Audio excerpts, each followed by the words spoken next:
আজ আমি পুঁই ডগার চচ্চড়ি করছি। তো দেখো কিভাবে করছি, একদম নিরামিষ পদ্ধতিতে, মশলা ছাড়া। তো এখানে সর্ষের তেল, কাঁচা লঙ্কা আর এখানে পাঁচফোড়ন দিয়ে দিয়েছি।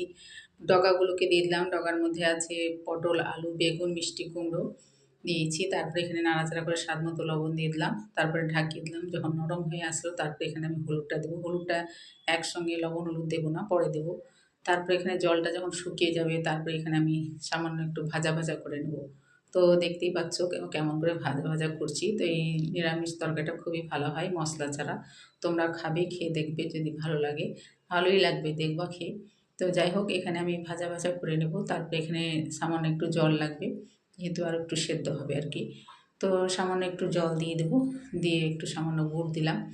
তো গুড়টা দিয়ে জলটা দিয়ে ঢাকিয়ে দেবো। কিছুক্ষণ পরে একটু নাড়াচাড়া করে নামিয়ে দেবো। খুব ভালো হয় খেতে, তোমরা খাবে। যদি ভালো লাগে লাইক শেয়ার কমেন্ট অবশ্যই করবে বন্ধুরা।